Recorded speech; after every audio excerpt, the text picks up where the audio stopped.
Welcome to Season 1, Episode 13 of Weekend Side Quest. The theme this week is kids' educational things.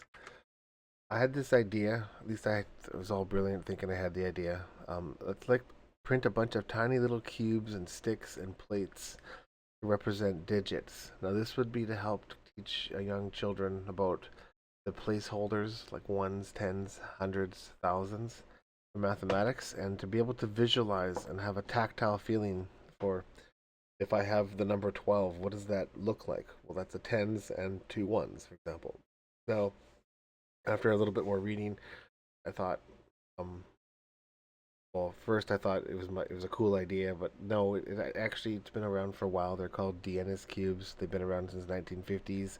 A lot of the educational systems have been using variants of wood blocks and plastic blocks, and if you go to Amazon, you can even find ones that are like foam or click together, and they're one of those things where the price for these things, because there's so many of them in different sizes, shapes, and colors, that it's actually cheaper just to buy them than it would be to buy the filament to 3D print them yourself. But anyhow, I thought I want to make one anyways because I can.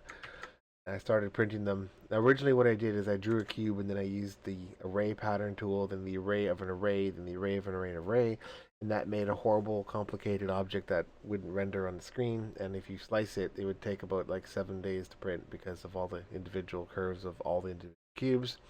But then you realize afterwards, well, you don't need to have that. You just have to have the hull or the outside of the piece.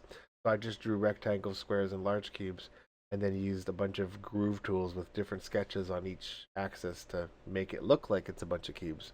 Turns out this is the way to go if you want to build these, not using arrays, but just drawing each piece with the outside texture. And for fun, I guess I could make like this is the thousands cube. I could make a 10,000s cube, but that's out of the range of anything I would be able to print because this is 10 centimeters and my print bed's only so big. I was playing here with PLA to print it. I don't have to print it vertically, but I wanted to see if I could. No supports, just to see if I can, because then when I print the tens cubes, I could print them all vertically instead of like the usual profile would to lay them down and slice them, and then have to print 10 times each of them. Whereas this way, I just queue up a batch and come back tomorrow morning and it go. So here we have I made a thousands cube, hundreds cube, bunch of tens cubes, and then a ones cubes baggie. I didn't have pictures of these because I didn't think to make them at the time, but the idea is the same. They're just little cubes. Now, when I first started building this, my first idea was I'd put some small 6 millimeter by 3 millimeter magnets inside the cubes so the cubes would stick together. And that's challenging because you got to pause the print and then put a magnet in and then resume the print. And I found when doing that, it causes like a little artifact or a visible layer marking on the print. Also, because these are only 10 centimeters, I'm not using supports because of the nice rounded corners. It's super challenging to make these not fly off the print bed when you're touching them to put a magnet in them. So, and also making a bunch of these cubes with magnets, I have to carry it forward and have magnets in the sticks and the plates. And that's just a lot of magnets. Like where would I put them? Make them so that you could stick things. And I just felt like I was gonna do magnets, but I realized these are. If I want magnets, I could probably buy ones with magnets or clippy things already in them. So I just made them as regular plastics. I was trying to print these originally in PETG, but I kept having warping issues. So this is just all PLA, and everything now is just one creative color of galaxy purple. Here you can see on the thousands cube, I ran out of filament coincidentally at the border, so the last layers look different, but I like it. Works for me.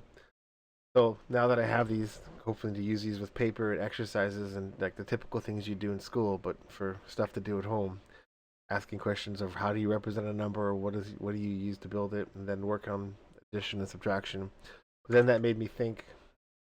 Um, I'll come back to those other pictures. They made me think about making little fridge magnets. Like I want to have like letters for spelling, and I want to have numbers for addition. So basically using FreeCAD, drawing some letters, pocketing in some magnets because I already got the magnets from my math cubes, but ended up not using them.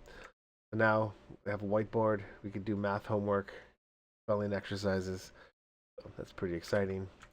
But the other option, another kids education related thing I wanted to mention. Instead of making separate videos, I'll just ramble about it in one spot. This was these were called maker pipes. I think they're made for larger plastic or wooden dowels. I found these on Thingiverse, and they were meant for, I guess, a different size skewer or wooden stick than that I have. So I basically scaled these a little bit to make them work for those kinds of bamboo skewers that you have at the dollar store, or at least that I have at the dollar store. I got the inspiration for these guys because I went to go visit my kids one night, and they were just glue gunning wooden sticks together to make shapes and cars, but they were just holding it with their hands, and the glue was ripping apart.